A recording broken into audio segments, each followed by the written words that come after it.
y para analizar desde otro punto de vista, tal vez un poco las implicancias legales de toda esta situación, tenemos una invitada muy especial que es la doctora Mónica Yaya, a quien damos la bienvenida al programa.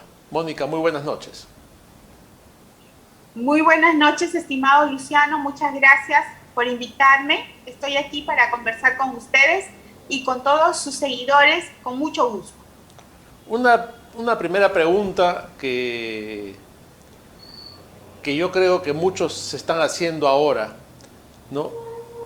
Lo que ha sucedido en los últimos días con Pedro Castillo configura una situación inédita, creo que inesperada, y que ya lo pone con un pie fuera de la presidencia de la República.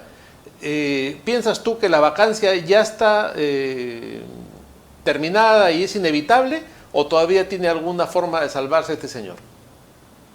Yo creo que está comprobada su incapacidad moral porque él ha despachado, contrariamente a lo que establece la ley fuera del Palacio de Gobierno, lo ha hecho de manera secreta, oscura, disfrazado, para que nadie lo reconozca, lo cual advierte que efectivamente sus reuniones con proveedores del Estado han tenido un fin ilícito, ¿no?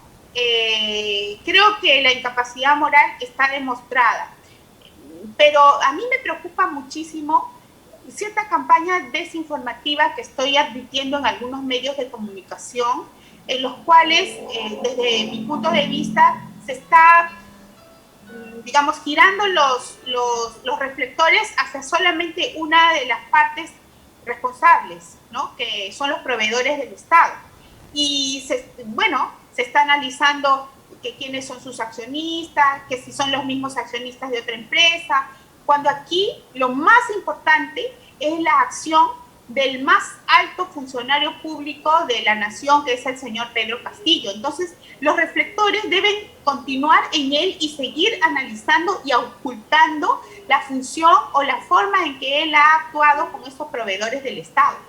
Ya el OCE, el Tribunal de Contrataciones del Estado, se encargarán del proveedor, lo sancionarán, lo inhabilitarán, quizás se inicie un proceso penal, pero eso, de todos modos, tiene que llevarse a cabo. Lo de hacerse es ocultar al presidente de la República, Pero, consultarle, llevarlo al Congreso, que explique por qué se reúne con proveedores del Estado a la medianoche. Es él el objetivo de la investigación política y no por alguna animadversión que se pueda tener sobre él, sino por lo que él representa, por lo que él es, por los recursos que maneja, por los recursos que están a su disposición, por la información privilegiada, incluso de seguridad nacional que él maneja, que hace reuniéndose a medianoche y de manera secreta, disfrazado, con no solamente proveedores del Estado, sino con personas de las cuales no se sabe su finalidad, su objetivo, su procedencia, ¿no? pero pareciera que tiene anestesiada parte de la sociedad y a los organismos de control, a la Contraloría, a la Fiscalía de la Nación, y como que la cosa va un poco a paso demasiado lento para lo que debiera ser por la gravedad que reviste. Y por otro lado, vemos aparecer en escena personajes como el señor Almagro. ¿Qué reflexión te merece la presencia de Almagro en el Perú en este momento? Estamos ante una organización criminal de orden internacional en el cual el Club de la Construcción sigue reinando, sigue dirigiendo los procesos supuestamente democráticos de nuestros países. El Club de la Construcción sigue sacando y poniendo presidentes y ministros. En consecuencia, estamos simplemente ante una organización criminal en la cual la vergüenza no existe, porque no es uno quien comete los actos de corrupción, son varios y con altísimo grado de decisión, con altísimos cargos de poder, ¿no? Son presidentes de la República, ministros de Estado, representantes de organizaciones internacionales. Entonces, como no es uno, sino son varios, la vergüenza se ha perdido. Y claro, por otro lado sale la primer ministra hoy día a decir que ya está muy bien, que ya no va a volver a ir a Breña, no se va a volver a suceder, y todos nos quedamos muy tranquilos, ¿no? Como sucede también con los parientes de los ministros que están metidos en negociados o en negocios turbios. Bueno, ya está, devuelven el dinero y ahí quedó. ¿No? Nos están trabajando Mira, un poco al hecho consumado. ¿Qué es esto? En gobiernos autoritarios, el conformismo es uno de los objetivos del gobernante, el conformismo del pueblo, la incapacidad que tiene el pueblo para protestar y para exigir una mejor conducta en sus gobernantes. En consecuencia, lo que están haciendo, y a través todavía de algunos medios de comunicación, es hacernos conformistas, ¿no? Pensar que quizás hasta tenemos la culpa de tener estos gobernantes, cuando lo que nosotros tenemos en estos momentos es el derecho de sacarlos si es que no han satisfecho las expectativas de quienes votaron por ellos, y también si es que no satisfacen las expectativas incluso de quienes no votaron por ellos, ¿no? Porque quien no votó por Perú Libre no necesariamente es porque se les tenga algún tipo de antipatía, sino porque en gran parte porque se pensó que iban a gobernar contra los intereses peruanos. Y cuando se instituyó al presidente Castillo como presidente de la República, quienes no votamos por él, yo por ejemplo, deseé que hiciera un buen gobierno, porque aquí los que más pierden no somos ni siquiera nosotros los que podemos llamarnos todavía los de la clase media, sino los pobres que en estos momentos están distraídos con los bonos, pero que poco a poco van a ir sufriendo las consecuencias del hambre, de la imposibilidad de trabajar, de la imposibilidad de atenderse, de morir sin atención en las puertas de un hospital, como ya sucedió con Vizcarra durante la pandemia. Entonces, lo malo es que los peruanos creemos que ese es nuestro destino y que tenemos que conformarnos. Y yo creo que parte de la labor que tenemos quienes tenemos la gentileza de los medios de comunicación de ser entrevistados es transmitir esperanza al pueblo y hacerles saber, hacer docencia, pedagogía sobre los derechos que tenemos de exigir a los gobernantes el que sean honestos. Mira tú que hay inversionistas extranjeros que demandan al Perú en tribunales internacionales porque de acuerdo a lo que expresan en sus demandas, ellos como inversionistas extranjeros tienen el derecho de participar en licitaciones públicas en el Perú en un ambiente transparente y libre de actos de corrupción. Por la sola sospecha de la comisión de actos de corrupción, empresas transnacionales nos demandan ante los organismos internacionales. ¿Y por qué los peruanos no demandamos lo mismo? ¿Por qué nos conformamos con este presidente, con un Vizcarra, con un Sagasti, que tienen en tela de juicio su honestidad? Los actos de corrupción de quienes, de aquellos por quienes, bueno, no me incluyo en eso. ¿Por qué perdonan los actos de corrupción de aquellos por quienes han votado? ¿Acaso no tenemos el derecho también de vivir en un ambiente de paz, transparente, con seguridad jurídica? Ahora, hay una pregunta, Mónica, que yo creo que es clave en este punto, ¿no? Aparentemente, el tema de la vacancia, si no es en este primer intento, vendrá otro y de ahí no se salva porque está en caída libre. Y se vienen descubriendo cada día más casos de corrupción y más faltas muy graves en el entorno del presidente. Pero la pregunta es, después de la vacancia, ¿qué? ¿Cómo impedir que nuevamente los sectores de la izquierda caviar nos coloquen otro Sagasti y sigamos en el mismo entramado y en el mismo adormecimiento de siempre? Y que se mantenga el statu quo que hay, ¿no? Y que se haga la vieja trama de Gato Pardo de cambiar algo para que no cambie nada. Sí, es preocupante y eso es lo que yo he expresado a los congresistas de la República y también he hecho saber a la congresista Patricia Chirinos, porque nosotros no podemos ir de Guatemala a Guatepeor. Claro, el presidente Castillo debe salir. Y sobre todo porque los peruanos merecemos un mejor presidente de la República y porque él merece la vacancia. Pero la señora Dina Boluarte es integrante de la misma organización criminal. No es gratuito, no es casualidad, no es una cosa del destino que la señora Dina Boluarte haya sido quien inició la colecta de dinero para entregárselo a Vladimir Cerrón cuando Vladimir Cerrón fue sentenciado y encarcelado por actos de corrupción. ¿Quién fue la tesorera, la cajera, la que hizo la junta para eso? La señora Dina Boluarte, ¿no? Para favorecer a un sentenciado por corrupción, que es quien aparentemente la puso en el cargo de vicepresidenta de la República. En consecuencia, la señora Dina Boluarte tampoco tiene la autoridad moral. La única diferencia entre Dina Boluarte y Pedro Castillo es que Dina Boluarte habla un poco, ¿no?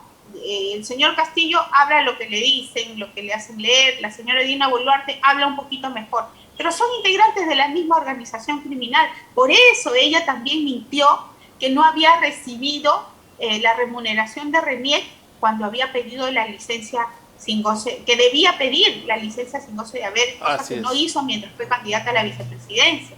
Entonces la señora Dina Boluarte tiene también una hoja de vida llena de mentiras, de actos que lindan con la corrupción, de protección a sentenciados por corrupción, y yo creo que ha caído en la misma incapacidad moral del señor Pedro Castillo, y por lo tanto lo que debemos solicitar al Congreso es correcto bajar a Pedro Castillo, pero también deben inhabilitar a la señora Dina Boluarte cuanto antes.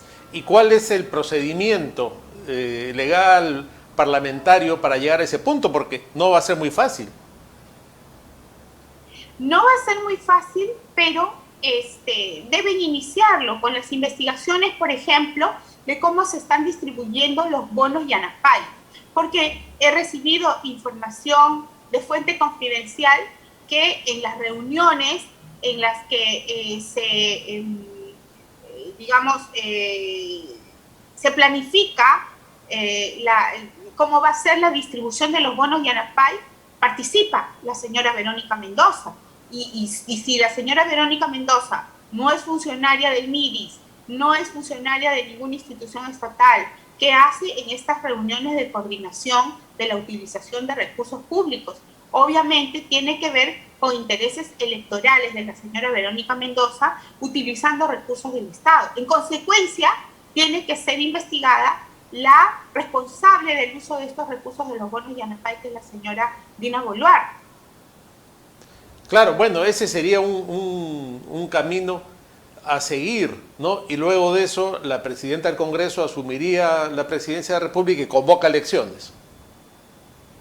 Yo creo que sería lo que dejaría más tranquilos a los peruanos, y al mismo tiempo se requiere que el Congreso efectúe también la investigación sobre las infracciones constitucionales que puedan estar cometiendo la señora Zoraida Ábalos, quien con un representante integra el Jurado Nacional de Elecciones, que permite o no permite la participación de algunos partidos y candidatos a las elecciones generales y congresales, ¿no? Como fue el caso del partido aprista en las últimas elecciones. Así es, y con eso se hizo un enorme daño al país, porque al no permitir que el partido aprista esté por lo menos con una representación en el Congreso de la República, se advierte, se nota la debilidad del actual Congreso de la República, la falta de experiencia, la falta de manejo político, y esto permite que Pedro Castillo, a pesar no solamente del mal gobierno, sino de los actos de corrupción que desde mi punto de vista está cometiendo, continúa en el cargo de presidente. El Congreso de la República prácticamente no camina ni para atrás ni para adelante, y eso es por la falta de experiencia, y este es un efecto que fue buscado por Martín Vizcarra, que a través del Jurado Nacional de Elecciones impidió que el partido aprista participe en las elecciones para que el elegido, que fue Pedro Castillo, no tenga ningún contrapeso político, no tenga un control en el uso de los recursos, no tenga una sanción política por la vergüenza internacional que nos hace pasar. Ahora, en este tema también ha jugado un papel el Colegio de Abogados de Lima, ¿no? Así es. El Colegio de Abogados de Lima debería tener un representante en el Jurado Nacional de Elecciones, pero lamentablemente una situación judicial, y por lo tanto también es necesario que el Congreso de la República revise la actuación de los más altos funcionarios del Poder Judicial. La obstaculización judicial no ha permitido que el Colegio de Abogados de Lima designe a su junta directiva, a su decano, y por lo tanto no haya un representante tampoco en el Jurado Nacional de Elecciones. En consecuencia, yo creo que en manos del Congreso de la República están en estos momentos dos acciones necesarias, de lo contrario nunca se va a sancionar la corrupción en los más altos funcionarios, que es la revisión de las infracciones constitucionales por parte de Zoraida Ábalos y la revisión de posibles situaciones constitucionales también por parte del Poder Judicial. Pero todo eso no va a ser posible si es que al mismo tiempo no se revisan las actuaciones de la Junta Nacional de Justicia, que es la que designa y evalúa y ratifica a jueces y fiscales. Y no olvidemos que esta Junta Nacional de Justicia fue formada a su medida por Martín Vizcarra. Por Vizcarra. ¿Cómo la hizo a su medida? Poniendo entre los asesores que eligieron a los integrantes de la Junta Nacional de Justicia al padre de la ex ministra de Economía y Finanzas, María Antonieta Alba. El mismo que en estos momentos debería estar incluido en un proceso penal por haber, a través de su empresa, ganado un contrato de 1.600.000 soles cuando su hija era ministra, lo cual está prohibido por la ley. Pero ese proceso penal nunca le va a llegar porque él mismo participó en la selección de los miembros de la Junta Nacional de Justicia. Entonces, creo que es absolutamente necesario que el Congreso de la República actúe ya en la revisión de las actuaciones de la Junta Nacional de Justicia, del Poder Judicial, del Ministerio Público, y también efectúe una revisión a la brevedad posible respecto de la actuación de Contraloría General de la República, sin descuidar el tema del el Tribunal Constitucional. Ahí quería llegar, ¿no? Es una tarea pendiente que también ya se está pasando de largo hace mucho tiempo, y que de no ser resuelta pronto va a también constituir un serio problema a futuro, porque ya vimos cómo este tribunal convalidó el golpe de Estado de Vizcarra. Así es. Entonces, mientras el Tribunal Constitucional, la Junta Nacional de Justicia, la Contraloría General de la República, el Ministerio Público y la Presidencia del Poder Judicial estén dominados por personal prácticamente puesto allí por Martín Vizcarra, la corrupción va a ir cada vez mucho más, en mucho mayor grado en nuestro perjuicio. Bueno, ese es el panorama que tenemos y la ardua tarea que tiene el Congreso por delante. Mónica, le agradezco mucho por su participación, siempre interesante y siempre también documentada. Muchas gracias por esta entrevista.